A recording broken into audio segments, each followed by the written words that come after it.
Hey, what's up everybody, and welcome back to News Dose. There's been a lot of rumors about an Xbox event coming sometime in March, and now we may have an official release date as to when. What should you expect to see there though? Well, I think we could get some news here that many people have been waiting for, and that's something that we'll definitely talk about today. Also, the PS5 is reportedly getting a highly anticipated update rather soon that could change the landscape for PlayStation 5 owners. So we're going to go over that as well, but we have plenty of other things to talk about, including a huge leak. Yes, Elden Ring has slowly leaked onto the internet today as internal off-screen footage has been circulating among fans. I'm not going to show that on my channel, but keep in mind there has been rumors of an official Elden Ring reveal coming soon. So this leak is very untimely for Bandai Namco and From Software. I mean, publishers and developers never really want to see things like this, and this is supposed to be a big reveal, and you know what? I still think this will blow people's minds when they do officially reveal Elden Ring. From my understanding, the footage that's going around is about 1 year old. The videos that's been popping up online today very well could be outdated. The official reveal may show something completely different, and on top of that, seeing a direct feed will be a huge improvement in terms of quality compared to the very blurry videos that are being passed around today. What I will say is the videos that I saw looked really good. A lot of people are saying it's a mix of Skyrim with Dark Souls, and that actually sounds pretty good to me. Honestly though, I completely trust From Software. They're one of the absolute best in the industry, and I think you're seeing that today with how excited fans are over these blurry leaked videos. Fans are eager to see anything by this point because that's how much confidence From Software has earned. Now, when will we see an official reveal though?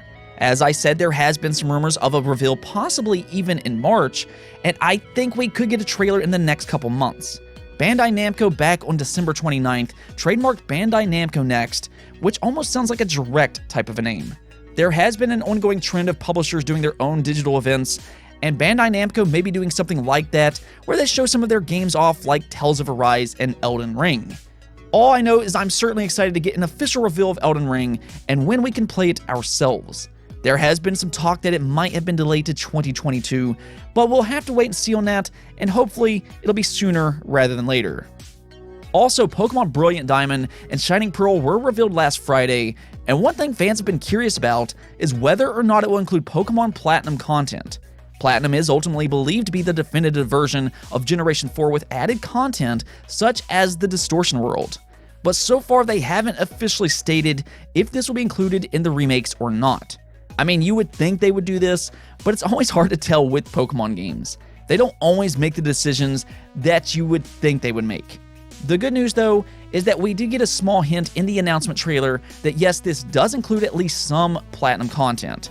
A vigilant fan online noticed that one of the NPCs in the trailer was only in the Platinum version, meaning this is not just a one-to-one remake of Diamond and Pearl. They very well could be adding in new content, and possibly even the Distortion World. This was one of the coolest areas to explore in classic Pokemon games, so hopefully that ends up happening. As always though, I will keep you updated on this as we hear more about Brilliant Diamond and Shining Pearl. Next up, let's talk about Square Enix and some of their older games. Square Enix truthfully has a large vault of amazing IP that in my opinion would make for some great remakes. I've talked about this on the channel a few times in the past, and today it was revealed that Square Enix has signed a contract with Forever Entertainment to make several remakes for them. Now, Forever Entertainment is the studio behind the Panzer Dragoon remake, and they're now working on the sequel as well, so they do have some experience with remaking games. Square Enix obviously saw this as an opportunity to grab a studio like that and then bring back some of their own celebrated IP, and this is incredibly exciting. There are some games in the Square Enix backlog that, if were announced to have a remake, would explode the internet. I mean, can you imagine if they announced a Chrono Trigger remake? That would be insane, and they also have games like Parasite Eve, you have Vagrant Story, Xenogears, you could do more Final Fantasy games, and the list goes on and on. They have such a massive library of games that could be remade, and fans would absolutely love it. My vote personally goes to Chrono Trigger, but I am glad to see Square Enix continue to do remakes. It's obviously been successful for them in recent years, with Final Fantasy VII and Trials of Mana, and they're going to continue doing more games like that. Let me know what games you would like to see them bring back though. Now, we also got some Xbox news to talk about, as Paul Thurrott on Twitter let it be known that Microsoft is apparently holding a What's New for Gaming event coming March 23rd. Now, Paul Thurrott is a well-known Microsoft insider, so this is very likely to happen, and being Microsoft, Xbox is probably going to be a focal point at this event. However, pretty much immediately, speculation ran absolutely rampant online. Expectations just were all over the place, and there were some pretty outlandish predictions that games like Elden Ring was going to show up here at this event.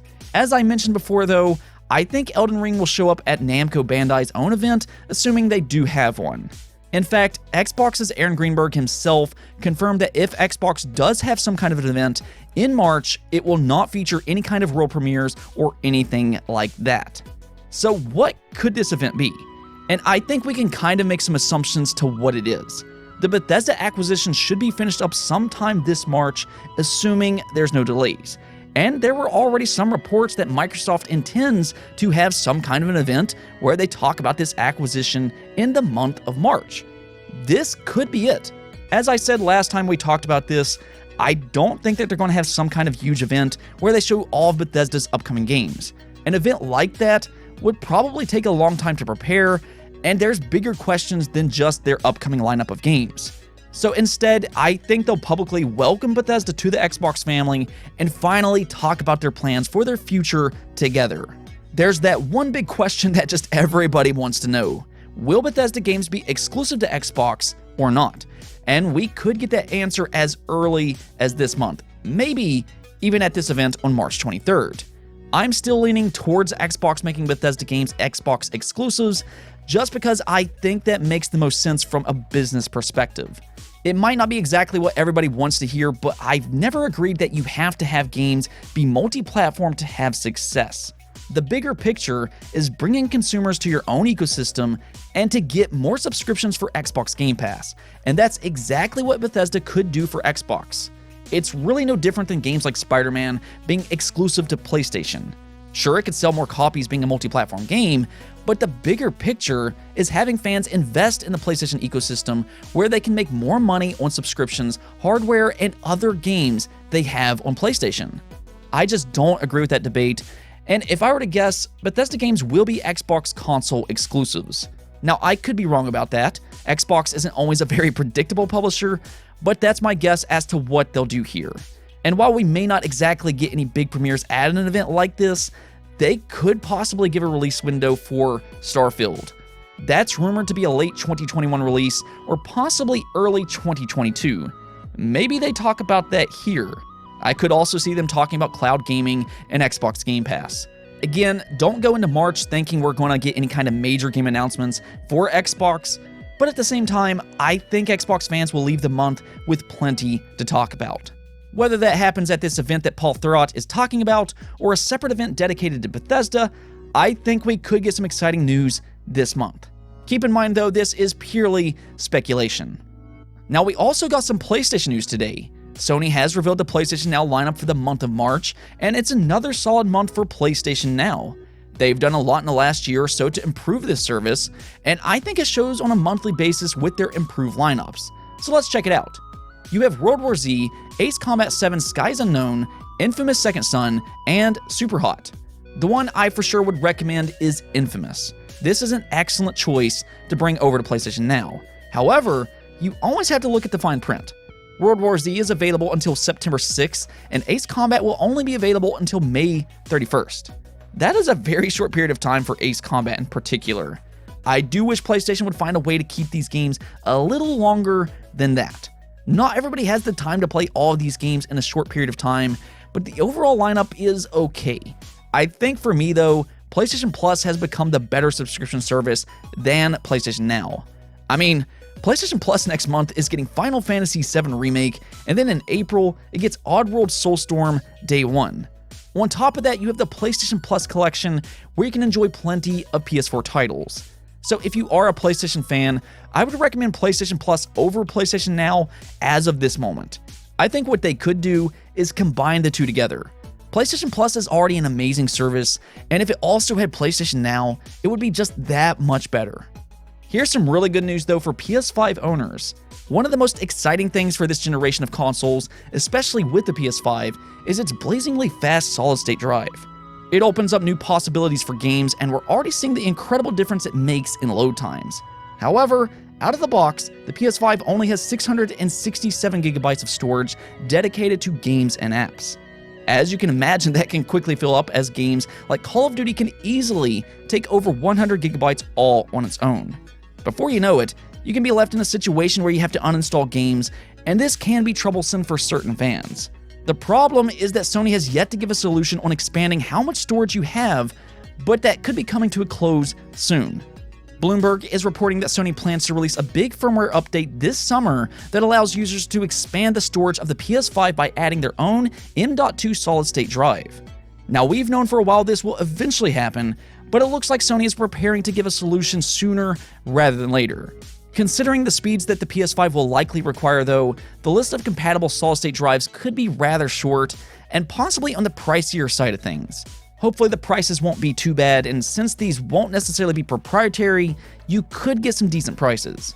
As we all know, Xbox instead opted out in doing a memory card type of storage, which costs $220. Not everybody was happy about that, and with Sony going in a different direction, you could see some better prices on the PlayStation 5, or at least hopefully. Now, you will have to install it yourself, which truthfully shouldn't be too difficult. I know it can be intimidating for some people, but again, this is good news all around. At the very least, we should expect to be able to do this before the PS5's second holiday, where hopefully more stock will be available. On to our last topic though, the poll of the day. We talked about Pokemon Brilliant Diamond and Shining Pearl earlier, but I did want to ask you all on what you thought of its art style. There has been a very loud part of the community complaining about the new chibi art style in these remakes. This seems pretty common for the Pokemon community anymore, but most of you all did say that you liked the art style in these remakes. It was close, but as I said last week, I agree with you on this. It's not necessarily my favorite art style per se, but I think it looks good and it's faithful to the originals. Now, I will say that somebody online posted an idea on how to make it look just a little better though, with some added detail, and this looks fantastic. I'll have a picture up on the screen, but I think these outlines really does improve its art quite a bit. Maybe the developers over at ILCA would be willing to do something like this. It'll still be another 8 months before this game releases, so they could still be improving in some regards. No matter what though, I'm super excited for this game, and hope you all are as well. Anyways though, that's it for this episode, but if you liked the video, don't forget the bell notification and subscribe button for more content just like this. Also, if you'd like to support the channel through Patreon, thank you for making this content possible. Peace out.